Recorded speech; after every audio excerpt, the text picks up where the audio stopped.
Hello दोस्तों, welcome to Som Gupta classes. दोस्तों, आज हम लोग क्लास 7 का geography lesson 8 the house season एक्योर पार्ट 2 पढ़ने वाले हैं। दोस्तों, मैंने बहुत शॉर्ट फॉर्म में बनाया है, जिसके की वजह से आपको ये सारी चीज़ें समझ में डिटेल में आ जाएगी। तो चलिए जियोग्राफिकल एक्सप्लेनेशन शुरू करते हैं। तो apparent movement of the sun, क्या है apparent movement of the sun? तो definition of apparent movement of the sun: the movement of the sun towards the north और south in a year is called apparent movement of the sun. जो sun हमारे जो rise होता है सुबह, उसकी movement या साउथ की ओर जाने को हम लोग दिखता है या नॉर्थ की ओर जाने को दिखता है, तो इसी को हम लोग बोलते हैं अपैरेंट मूवमेंट ऑफ द सन। यह दो प्रकार के होते हैं, दो कारण से होते हैं। एक मूवमेंट होता है और एक टिल्ट होता है। मूवमेंट का मतलब है कि जो हमारा अर्थ सन की रोशनी करता है उसकी वजह से होता है, और जो थोड़ा सा टिल्ट होता है हमारा अर्थ उसकी वजह से होता है। तो यही है apparent movement of the sun. अब उसके बाद हमारा आता है दक्षिणायन। दक्षिणायन the position of the sun rising in 1 June to 22 December. जो हमारा सन राइजिंग होता है सुबह, अगर वह नॉर्थ की ओर जाता हुआ दिखाई देता है तो 21 जून टू 22 दिसंबर तक ही होता है। फिर उसके बाद Uttarayan the position of the sun rising in the period from 22 December to 21 June. जो हमारे सन राइजिंग का जो पोजिशन होता है वह साउथ की ओर जाता हुआ दिखाई देता है, तो वह रहता है, वह 22 दिसंबर से 21 जून तक होता है। तो ये एक रिसाइकलिंग हो गया।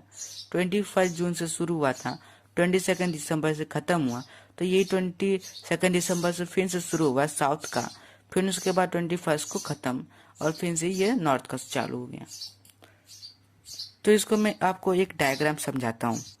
तो देखिए मैंने डायग्राम ले लिया है apparent movement of the sun. तो मैंने आपको पहला पॉइंट बताया कि एक मूवमेंट होता है जिसकी वजह से हम लोग को सन क्या करता है, नॉर्थ की ओर या साउथ की ओर देखने को मिलता है। तो यह हमारा अर्थ क्या करता है, रिवोल्यूशनी करता है, ऐसे ऐसे एक इलेप्टिकल शेप में लगाता है राउंड, एक रिवोल्यूशनी करता है सन का। और इसका जो रहता है यह थोड़ा टिल्ट रहता है, 23 या 29 तक डिग्री तक टिल्ट रहता है। तो इसकी वजह से हमारा क्या होता है, सन क्या होता है, सुबह सुबह देखने पर वो थोड़ा जैसे डिप्लीज हर दिन करता है। ठीक है, तो अब ये समझिए कि क्या यहाँ पर था, फिर वह यहाँ पर आ गया। ठीक है, तो यहाँ पर राउंड लगाते लगाते आ गया। ठीक है, और अभी भी आप यहाँ पर हैं, तो आप भी यहाँ पर थे, तो उस समय आपको इस साइड दिख रहा था। ठीक है, इस साइड आपको दिख रहा था। फिर इसको आप यहाँ पर आ गए तो आपको क्या एक ऐसे दिखेगा। तो यानी कि जो वह आप जिस तरफ देख रहे हैं, जब सन राइजिंग हो रही है तो उसकी जो डायरेक्शन है वह बदलती जा रही है। तो देखिए दोस्तों, आपने पहले दिन गए, ठीक है, पहले दिन सनराइज हुई, आप यहाँ पर थे, तो आपको ईस्ट में देखने को मिला ये सन। ठीक है, तो आपने बोला ठीक है, अब ये इतना तक हो गया कि ये ईस्ट में दिख रहा है। अब उसके बाद आपने सेकंड डे में आप देखें कि थोड़ा वो क्या होगा, थोड़ा नॉर्थ में जा रहा है, यानी कि थोड़ा थोड़ा साउथ में जा रहा है, ऐसा हम लोग को दिखेगा। तो देखिए, अब ये हमने ईस्ट में देखा था पहले दिन, और फिर थोड़ा दूसरे दिन क्या होगा, वो थोड़ा डिस्प्लेस हुए सनराइज दिखेगा। ये आपको सिर्फ सुबह ही देखना है। तो इसी को हम लोग बोलते हैं apparent movement of the sun. तो अब ये सिर्फ नॉर्थ और साउथ ही जाते हैं। जब वो साउथ में जाते हैं तो उसे हम लोग बोलते हैं उत्तरायण, और जब नॉर्थ में जाता है तो उसे हम दक्षिणायन बोलते हैं। और नॉर्थ में जाने की जो प्रक्रिया होती है वह रहती है हमारा 21 जून, ठीक है, तो 22 दिसंबर तक हमारी रहती है प्रक्रिया। अब उसके बाद 22 दिसंबर तक ये खत्म हो जाता है, तो उसके बाद ये हमारा साउथ का शुरू होता है। ये हमारा साउथ 22 दिसंबर तक ये खत्म हुआ था नॉर्थ, ये 22 दिसंबर से शुरू होगा और ये रहेगा 21 जून तक। ठीक है, ये आपको समझ आ रही है? हाँ, तो ये अभी 21 जून से शुरू हुआ और ये 22 दिसंबर को ख़त्म हुआ। फिर 22 दिसंबर से साउथ को शुरू हुआ और 25 जून को ख़त्म हुआ और फिर से ये साउथ। तो ये क्या है, इस प्रकार का साइकिल है। Perihelion position of the earth, it is at its minimum distance in the first week of January. इस दिन हमारा अर्थ और सन का डिस्टेंस मिनिमम हो जाता है फर्स्ट वीक ऑफ जनवरी के दिन। इसी को हम लोग क्या बोलते हैं, perihelion position of the earth. Aphelion position of the earth, this in the first week of July the earth is at the farthest point from the sun. First week of July के दिन अर्थ और सन का distance farthest हो जाता है। इसी को हम लोग बोलते हैं एपिहेलियन पोजीशन ऑफ द अर्थ। हमें इस डायग्राम में एक इलिप्टिकल दिख रहा है और अर्थ सन दिख रहे हैं। इस यहाँ पर डिस्टेंस ज्यादा है और यहाँ पर कम है।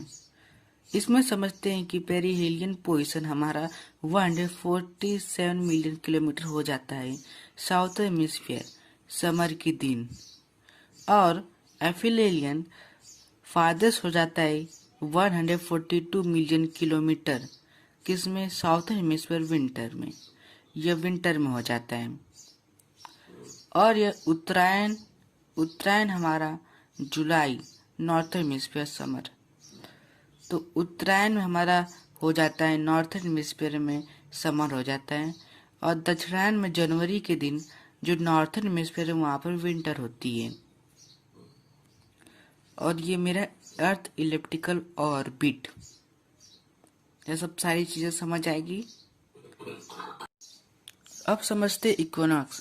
The condition acquire on 21 March and 23rd September. On these days, both the poles are at the same distance from the sun. This is called equinox. जो हमारा कंडीशन 21 मार्च और 23rd सितंबर के दिन दोनों पोल का सेम डिस्टेंस सन से हो जाता है, तो इसी को बोलते हैं इक्विनॉक्स।